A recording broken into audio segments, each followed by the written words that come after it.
So this job was done back in December. It was probably the week before Christmas I did this. And this property I don't think I've shown you anything too much on before. It was a new property I picked up this year, and primarily it's for grass cutting. It is fairly big grass cutting. I actually use their ride-on mower. There's a small little bit of push mowing to do, but not too much. But I was primarily called in because the guy didn't have much time in his hands. He hadn't ever done any strimming or anything like that before, so there was lots of bits and pieces to try and get on top of.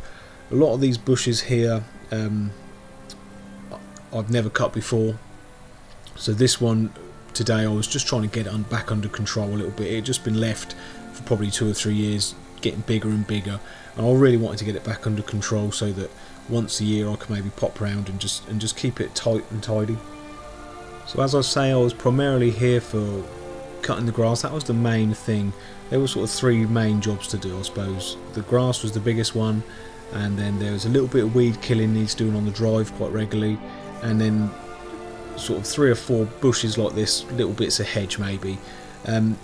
But the first thing I noticed when I started cutting the grass was that a lot of the bushes, trees, all that sort of thing have got a lot of low hanging branches, so it was taking me quite a long time to actually get on top of the grass.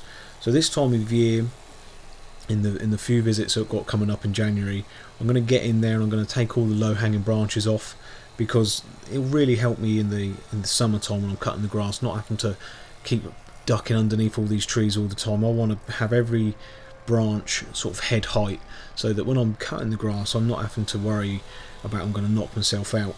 And I found that was a bit of a pain. So this year I struggled a little bit with the grass, and I'll say their ride-on mower is not brilliant. It's unfortunate that it's on its last legs. In fact, I never actually got round to do the final mow of the season on this lawn, because the mower actually broke down on me. So I'm hoping this year I can get the guy to give it a service and get it up and running to its sort of maximum, so that it just helps me, you know, keep this property as good as it can be.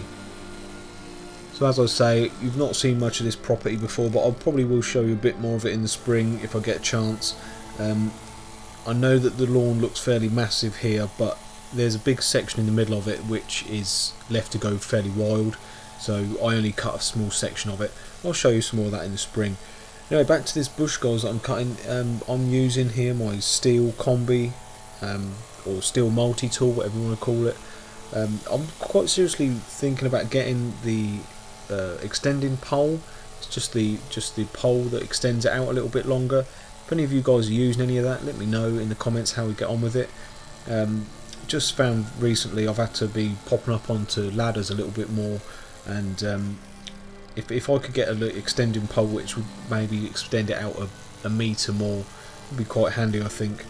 But yeah, this is my primary cutter that I use all the time, and so I just got this bush and put it back to a little bit of shape and get it back under control.